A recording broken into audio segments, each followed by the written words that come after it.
Indian കപ്പലുകൾക്കും ഹൂതികളുടെ ഭീഷണി. Indian മഹാസമുദ്രത്തിലേക്ക് തങ്ങളുടെ പ്രവർത്തനം വ്യാപിപ്പിക്കുമെന്ന് കഴിഞ്ഞ ദിവസം ഹൂതികൾ ഭീഷണി മുഴക്കിയിരുന്നു. പിന്നാലെയാണ് ആക്രമണം നടന്നതെന്ന റിപ്പോർട്ട് പുറത്തുവരുന്നത്. റഷ്യയിൽ നിന്ന് ഇന്ത്യയിലേക്ക് പുറപ്പെട്ട എണ്ണക്കപ്പലിന് നേരെയായിരുന്നു ആക്രമണം. ചെങ്കടലിൽ വെച്ചാണ് ഹൂതികൾ മിസൈൽ ആക്രമണം നടത്തിയത്.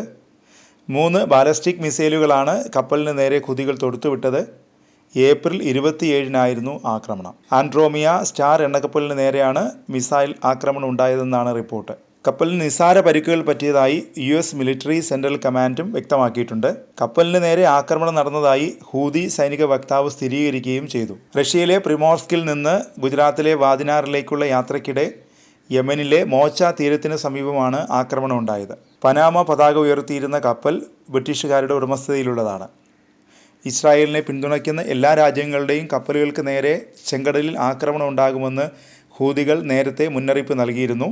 നവംബറിന് ശേഷം ചെങ്കടലിൽ ചരക്ക് കപ്പലുകൾക്ക് നേരെ 500-ലധികം മിസൈൽ ആക്രമണമാണ് നടന്നത്.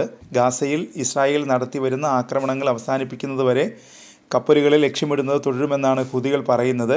ഇസ്രായേലുമായി ബന്ധമുള്ള കപ്പലുകളെ തടയാൻ ഇന്ത്യൻ മഹാസമുദ്രത്തിലെ പ്രവർത്തനം ശക്തിപ്പെടുത്തുമെന്ന് ഹൂതികൾ നേരത്തെ അറിയിച്ചിരുന്നു. ഇത് ആഗോള സമ്പദ് വ്യവസ്ഥയെ കാര്യമായി ബാധിക്കും എന്നാണ് കരുതുന്നത്. ഷിപ്പിംഗ് ചെലവും ഇൻഷുറൻസ് തുകയും വർദ്ധിക്കും. ചരക്കുകൾക്കും വിലക്കയറ്റമുണ്ടാകും. ദൈർഘ്യമേറിയ പാതകൾ സ്വീകരിക്കാൻ അമേരിക്കൻ കപ്പലുകൾ നിർബന്ധിതരാകും. നിലവിൽ പല അമേരിക്കൻ ഷിപ്പിംഗ് കമ്പനികൾക്കും ഇൻഷുറൻസ് തുകയായി ഏകദേശം $50 മില്യൺ ചെലവ് വരുന്നുണ്ടെന്നാണ് റിപ്പോർട്ട്. ഇത് ഷിപ്പിംഗ് കമ്പനികൾക്ക് വലിയ വെല്ലുവിളിയാണ് ഉയർത്തുന്നത്.